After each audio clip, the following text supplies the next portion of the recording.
Welcome viewers. So today we are going to check if a number is prime or not with the help of the Boolean function. So what is the property of the Boolean function? That it has the return type as only true or false. So let's just jump into the video. But before that, we will see what is a prime number. So numbers like 2, 3, 5, 7 and 11 which have a factor as themselves and another factor as 1 only, they are called prime numbers. For example, 2 is divisible by only 1 and 2, 3 is divisible by 1 and 3, 5 is divisible by 1 and 5. So all these numbers which are prime and that continue for a lot of time and they are infinite in number. So what we can say is that a number is prime or not if it has two factors.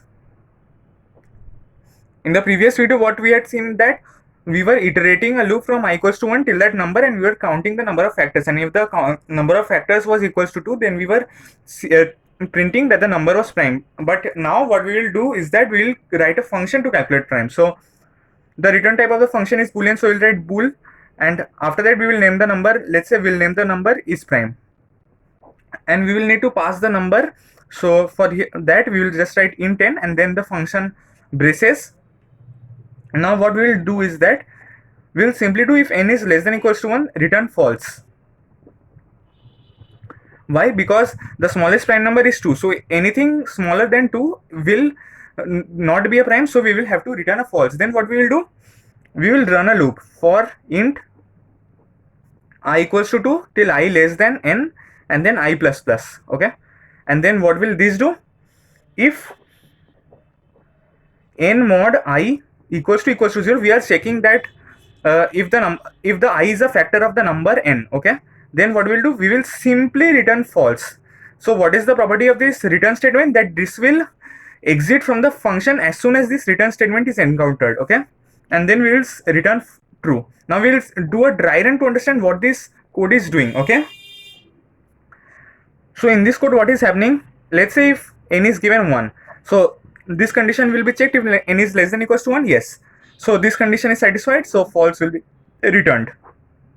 Okay, return over here will be false. Then what is happening when n is equals to 2? N is not less than equals to 1, n is greater than 1, which is 2, so this condition is not satisfied, so false will not be returned. Then what is happening, then this I is running. So what is I doing?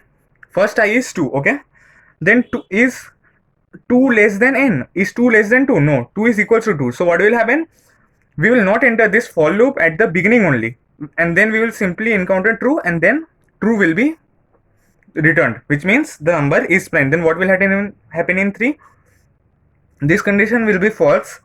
Then what will happen, then it will check that for int I equals to 2, then I less than n.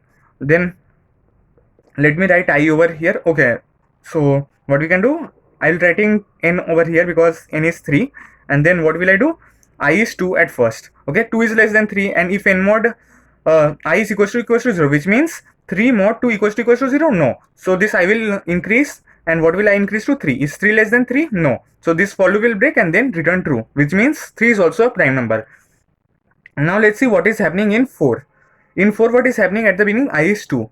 So is 2 mod or is 4 mod, because n is 4, so 4 mod 2 equals to 0. Yes, it is, this condition is true that 4 mod 2 equals to 0, because 2 2s are 4 and then the remainder will be 0. What is this mod being? This is returning the remainder. If the remainder is 0, we will know that the number is a factor of the n. Okay, if the modulus is 0, then we will see that I is a factor of n. So here simply 2 is a factor of 4, so we will return false, which means number 4 is not a prime number. In 5, what will happen, in this loop no false will be returned, and then after it comes out it will return true, and then the function will end. So how is the function ending in this case? What is the proper logic? That the function is ending with the help of this return statement. Okay, these return statements. So if there is any factor between the 2 and the number minus 1, then we are returning false, which means the number has more than 2 factors. Okay, just like 4, it has more than 2 factors, 1, 2 and 4. So whenever it is encountering 2, we are returning false, which means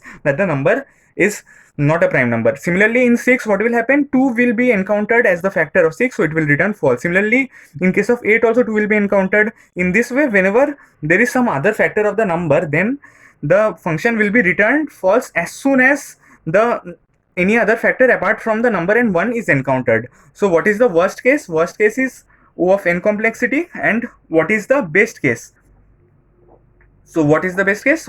First factor of a number, just like in the case of 4. So what was happening in the case of 4? The loop was not running for n times. The loop was running only for one time, which was the first iteration in 2. So we are writing that the first, the best case complexity is O first factor of a number. But if you are asked what is the complexity, you will always have to tell this O of n, which is the worst case complexity. So I hope with the help of the Boolean function, how you are able to write the code for the prime number, and we will be writing this code after the main function or before the main function also, and from the main function we will simply just call this function to check if the number is prime or not.